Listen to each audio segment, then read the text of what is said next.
Happy Easter, everybody! And if you are not a Christian and don't believe in that, then happy Sunday. I'm going to be having a Talking Head American Pale Ale from the Williams Brothers. What I'm going to do today is I'm going to make a twist on Scotland's other national dish. So if there's people around the world watching this, you'll probably have heard of haggis, neeps and tatties being Scotland's national dish. Herring and oatmeal with new potatoes is actually a national dish, but mince and tatties, or minced beef and potatoes, is probably the most popular Scottish food. But I'm going to do a wee twist on this. I'm going to make it a sort of cross between a cottage pie and a Dauphinois sort of hot pot idea.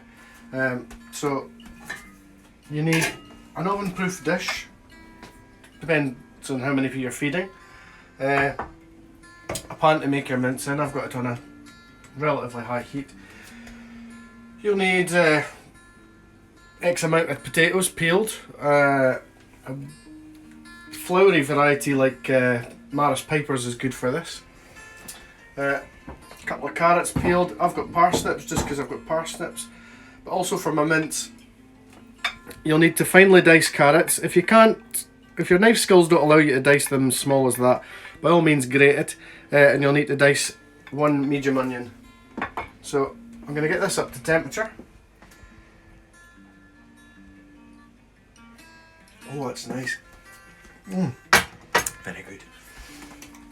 So first thing I'm going to do is, a lot of people brown their mince first, but I'm not going to do that. I'm going to brown my onions. So this is beef dripping, and that'll help with browning, but also it'll impart a bit more beef flavour into that stew, for want of a better word. I can smell that already, yeah? So not too much, because there'll be some fat in the mince if you use steak mince. If you use lean mince, put in more fat, because really the flavour is in the fat. And fat isn't as bad for you as everybody keeps saying that it is. So you get your onions on to sweat. Some salt in there, because the moisture that it draws out will help to avoid them burning. Give it another wee stir. Lid on for 2 to 3 minutes. Just checking it every now and again until the onions start to caramelise, and then we'll come back once we're ready to do that. Right, as you'll see when I take the lid off, or you can see it already, the amount of moisture coming out of those onions, that's because I've put the salt in, so they don't really burn, but as you can see, they're starting to go a browny colour, and that helps with the flavour. Now just at that stage, the next thing to do is pop in your carrots, unless of course you've grated your carrot. Just leave that out at this stage. And we're going to put them in, give them a little stir, get them coated in the beef fat.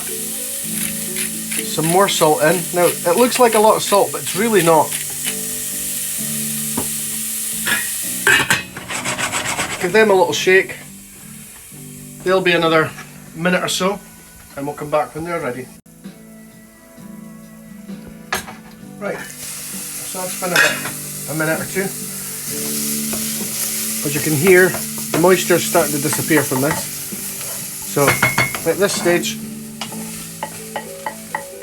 just transfer these back into a bowl or a plate or whatever. Doesn't matter which one you use, because they're not staying in there forever. Now try and get as much of these out as possible. And the next stage to do is a wee bit more beef fat.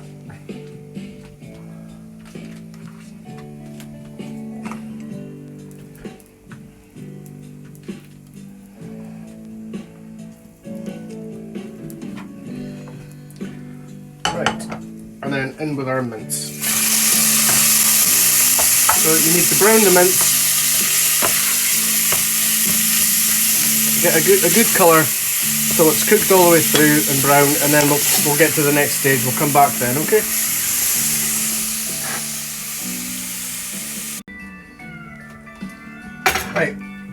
So I took this off the heat, but just so you can see without the steam. Well, I like to brown my mince until it does catch to the bottom of the pan, and you get as much moisture out of this beef as possible. It just means that you get a nicer flavour. So at this stage, if I had red wine, I could maybe add red wine or some port. I'm just going to pour some boiling water from the kettle and leave it there, and deglaze the bottom of the pan. So if you scrape the bottom of the pan, you'll see that it's cleaning it. That's all going to add to the flavour. Don't know why I said gonna. Gonna no do that. And you want to scrape all that burnt pieces that weren't actually burnt, but they were caught. And as you can see, well, that just adds to the flavour of this mince. Right.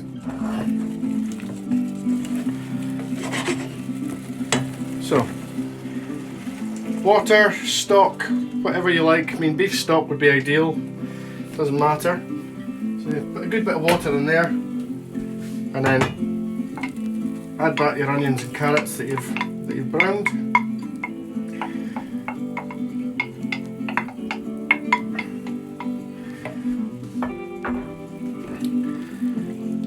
Now, some people would have added flour, wheat flour, to the mince there before they added the water to make it thick, and then they would casserole it in the oven like that. I prefer to thicken mine with either Bisto, because I like it, or some corn flour slaked in a bit of water.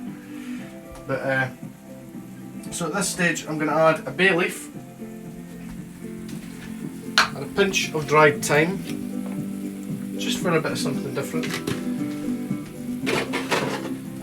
Now we turn that down because, as I've said before, water only goes up to 100 degrees unless it's under pressure. So add plenty of black pepper. We like a lot of black pepper in Scotland.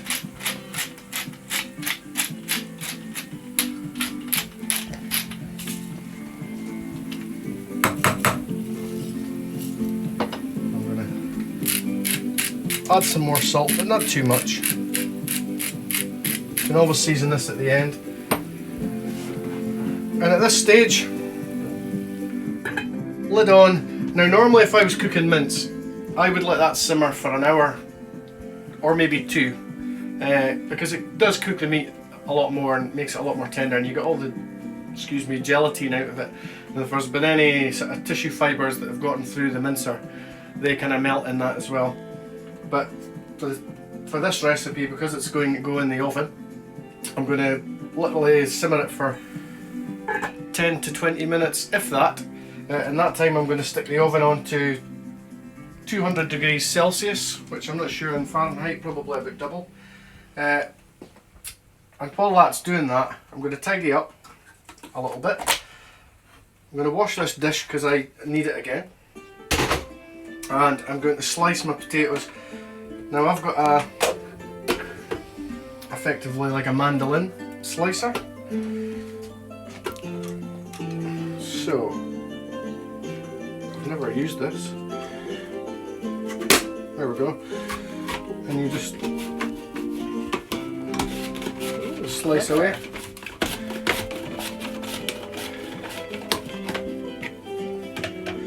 And you can whisk your fingers. Many a chef has indeed got their fingers caught in a mandolin, and I can tell you that it's bloomin' sore. So yeah.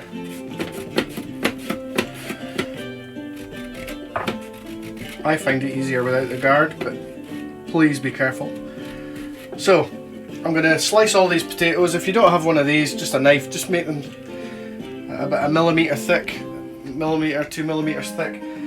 Put them in water and let them soak. So we'll come back once that's done. Right.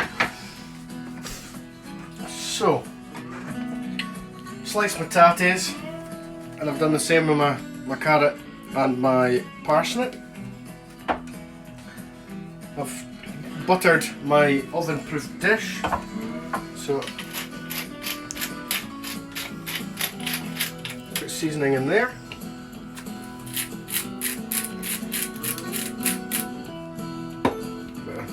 Flip it out. Right, so you'll see I've got a pan on. Now, I could just layer this in with when I'm layering it, but if I saute the veggies first, a little bit of cooking oil, which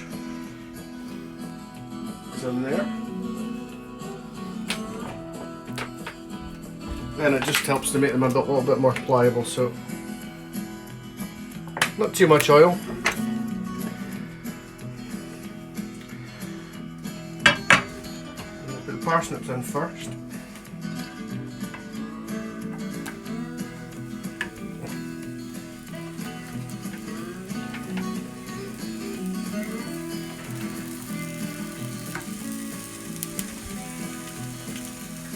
Again, a little bit of salt to help there,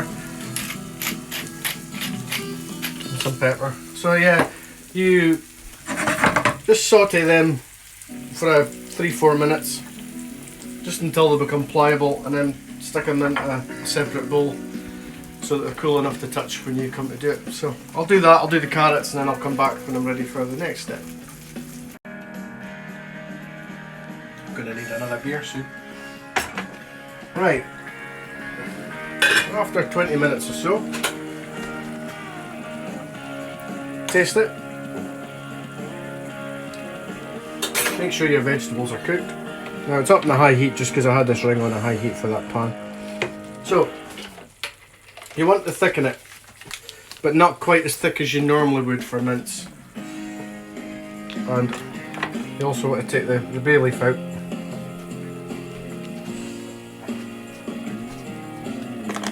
So, in with the pesto.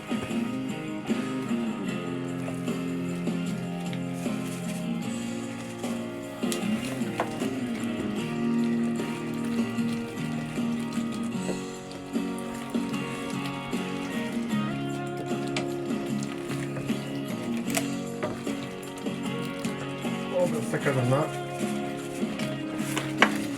Give it a good stir.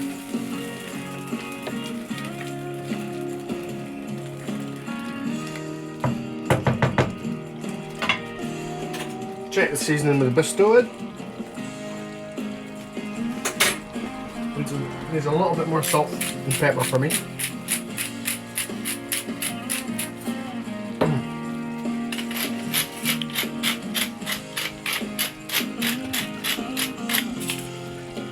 So actually what I'm going to do is I'm going to turn it off and just let it sit there. If that was a gas hob, I dare say you would turn it down just a little bit, but just 5 minutes like that. But if you've got a solid top like this, 5 minutes, and we'll be ready for the next stage. You'll need a ladle for this, and you'll need some butter, proper butter. More butter. More butter. Not a lot. Not a lot, but you like it.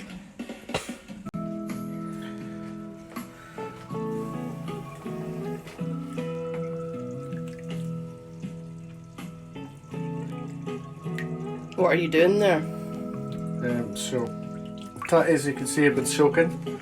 Get rid of some of the starch. So you just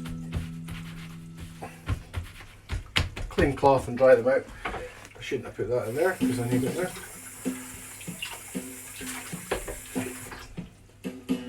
Right, I'll just give the tatties a dry out because you don't want this to go all watery.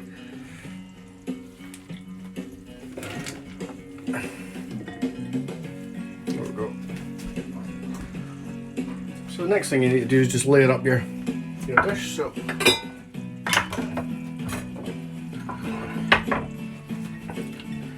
you've been buttered on the bottom,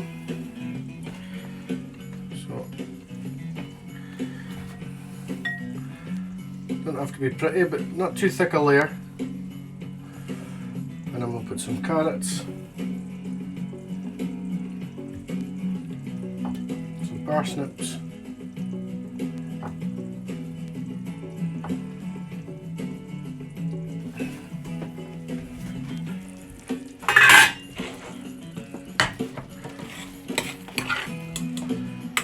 thin layer of mince,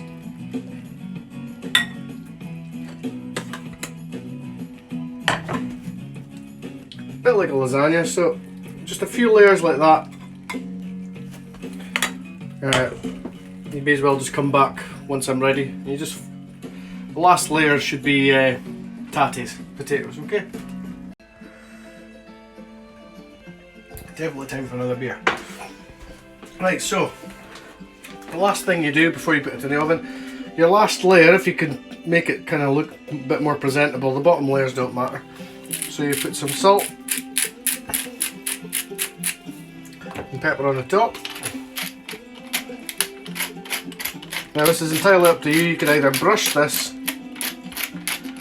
with oil and then put salt and pepper on, or you can do what I'm away to do and just put little flakes of butter all over it. So I'm just going to put little flakes of butter all over this, and I'm going to stick this in the oven for about 40 minutes until the vegetables are cooked. So you don't need to see me stick it in the oven, so we'll just come back once I'm ready for the next bit.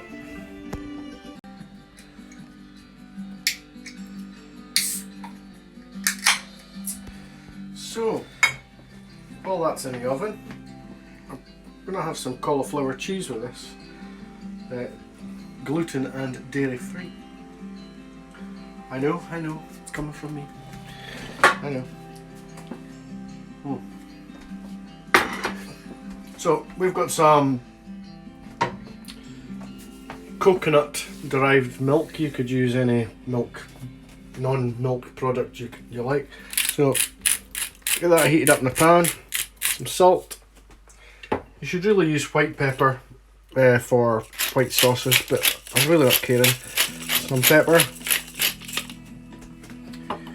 So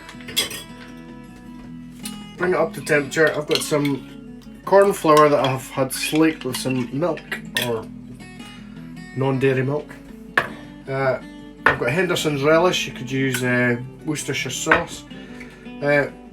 Mustard. Some cheese. I'm going to use manchego, and I'm going to put an egg yolk in this. I've got some cauliflower that I've blanched already. Because they're going in the oven to cook, you don't want to cook them too long. A wee tip when you cook cauliflower, if you want to keep it looking white, you know, for presentation without any sauces on it, you add a little bit of lemon juice to the water. So I'm just going to thicken up this hot milk.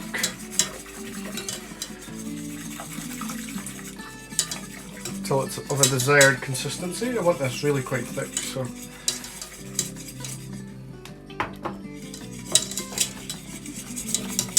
as simple as that, really.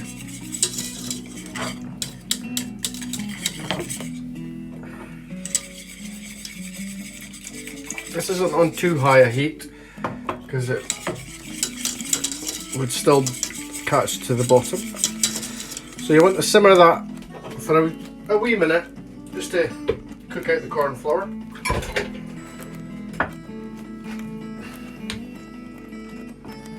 While that's simmering, you can add some of your Henderson's relish.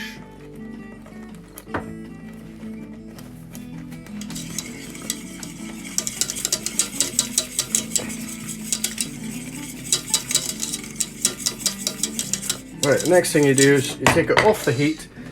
So I would use English mustard, but I don't have English mustard, so we're using this yellow American pish. And the reason you put mustard in cheese sauce isn't just for flavour, but mustard is it's an emulsifier. So it means that when you add your cheese, the oils and the fats in the cheese won't split out and separate. So I've got manchego cheese here. You could use cheddar, you could use whatever you like. So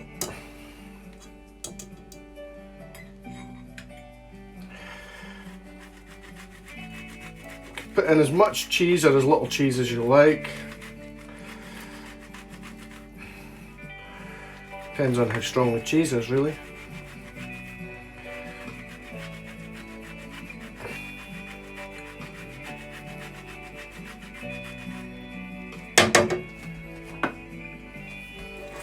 And just give it a stir in off the heat. In fact, I can turn that off.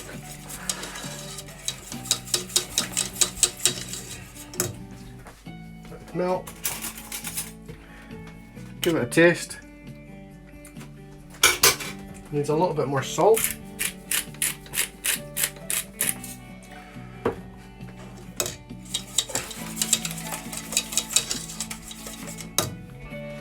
And at this stage you can crack in an egg yolk.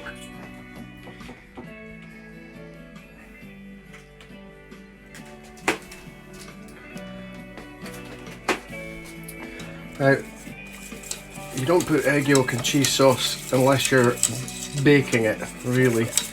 You wouldn't put that back on the heat. So, give that an even coat. Now, it's important that your cauliflower's drained well and dried. Give it a shake. Bit more cheese on top.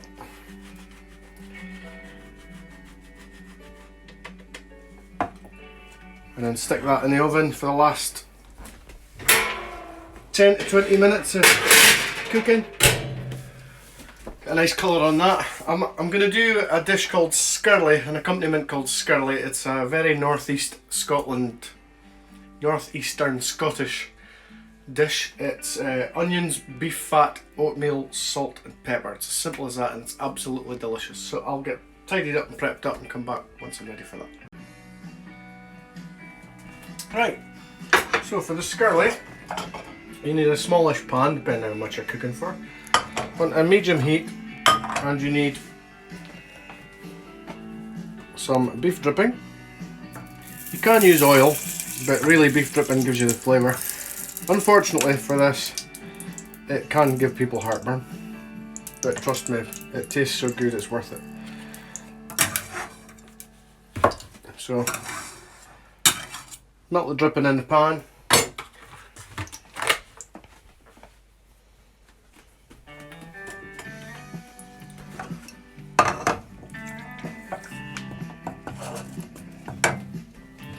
So I've got one onion that I've diced. You can put it any size you like.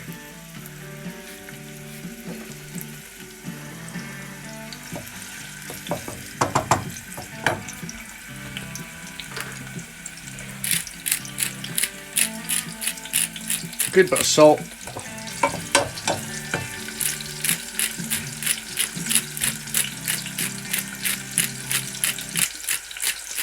Oh, and the music stopped. No, that's okay. A good bit of salt, good bit of black pepper,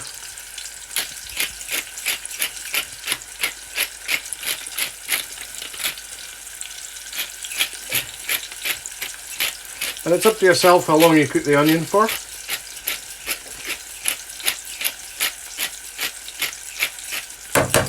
I believe that in other parts of Scotland they do make something like this. I think they call it pan haggis, but we like to call it Skirlie.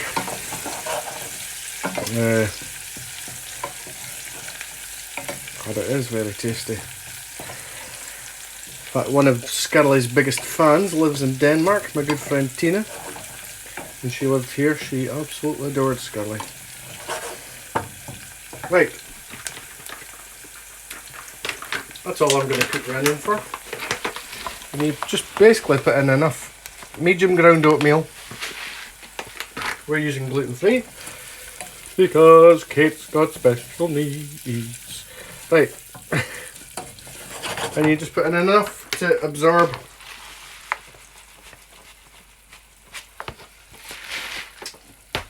all the fat.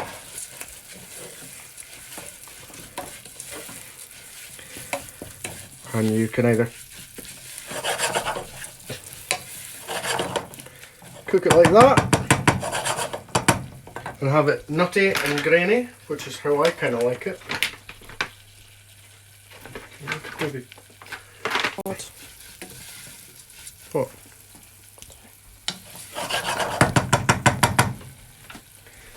Excuse me.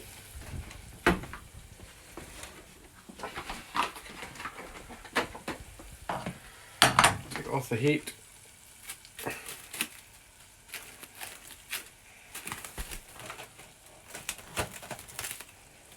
cling film. And you let that absorb it. There's no need to add any water. If you were to add water, that would become kind of like white pudding. So, just going to leave that to sit for a wee while. My bake and my cauliflower cheese are almost ready, so probably about 5 minutes and be ready to serve up.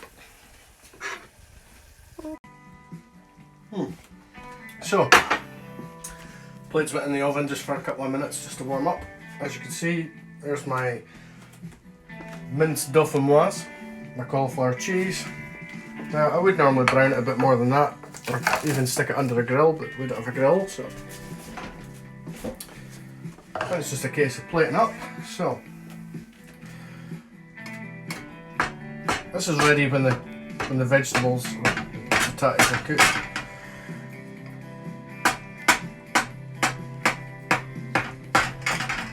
Right, let's see how this looks.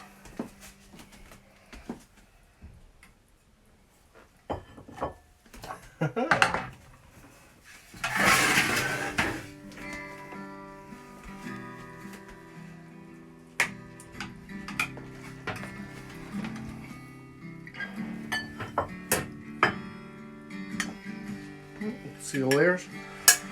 Good comfort food that. For Sunday night.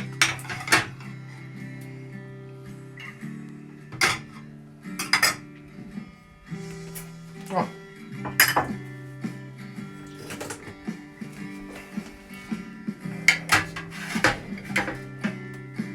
Cauliflower cheese.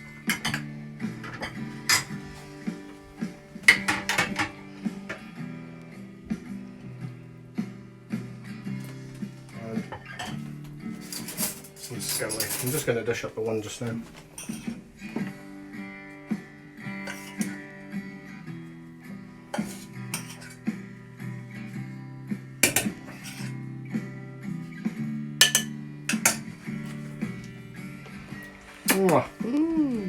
So there we go.